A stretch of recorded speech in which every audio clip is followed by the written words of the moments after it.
Today, September 19th, our readings 2 Samuel 15, 2 Corinthians 8, Ezekiel 22, and Psalm 69. We're going to go to Psalm 69. It's a psalm of David, and what I love about the Psalms, and that's why we keep coming back to them, and it's just a great place to always go, is real. He's honest with his feelings, but in those feelings, he's not staying in the feelings, he's turning to God in the midst of trying times and difficult things, but he's expressing it all. And so we get the whole picture of the despair and the gloom and the pain, the wondering why, but God, right? I know who you are, I know what you're going to do, I know who, and so please come, intervene in this situation. And so, let's listen in. Psalm 69. Save me, O God, from the waters have come up to my neck. I sink in deep mire where there is no foothold.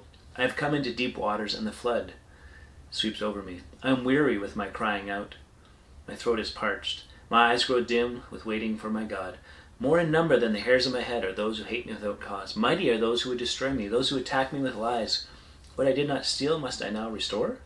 O God, you know my folly. The wrongs I have done, they're not hidden from you. So the first few verses there, he's talking about the things that are going on are pretty intense, right? The waters have come up to my neck. I've sunk in the deep mire. There's no foothold. I'm in the deep waters. The flood is sweeping over me. Ever feel that way? Ever feel like everything's just crashing down, that you don't have an escape, you don't have a way out, that it looks bad? And he says, more than the number of hairs on my head are those who hate me without cause. Everyone's against me. And so now I have to restore what I didn't steal? Lord, you know my folly, you know my wrongs. They're not hidden from you. He's not pretending to be perfect, right? He's just laying out, here's what's going on. And I'm in the situation, and there's almost an element of, it's not really fair.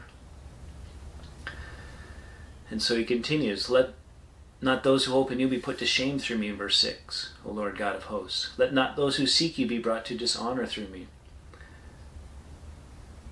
Keep going, verse 9. For zeal for your house has consumed me, and the reproaches of those who reproach you have fallen on me. When I wept and humbled my soul with fasting, it became my reproach. When I made sackcloth my clothing, I became a byword to them. I am the talk of those who sit in the gate, and the drunkards make songs about me.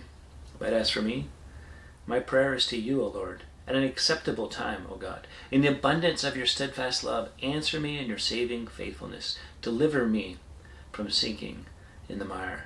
Let me be delivered from my enemies, from the deep waters. Let not the flood sweep over me, or the deep swallow me up, or the pit close its mouth over me. Answer me, O Lord, for your steadfast love is good. According to your abundant mercy, turn to me. Hide not your face from your servant, for I am in distress. Make haste to answer me. Draw near to my soul. Redeem me, ransom me because of my enemies. He's turning to the Lord, because his steadfast love is good. He has abundant mercy. And so he's asking God to answer him in his moment of distress. Right? He knows who God is. And that's the great thing. When you know who God is, you know where to go. You know who to turn to. And far too often we have a God of our own making. And so if our situation is not how we want it, we don't really know how to come to God with that. We just know how to go to others and complain. And if we do talk to God, we're not imploring him based on his character traits. We're complaining because he's not doing what we want him to do. And I think David here, he's calling upon character traits of God. Your steadfast love is good. Your abundant mercy. So in all of that, God, answer me, because I know who you are. Redeem me. Save me.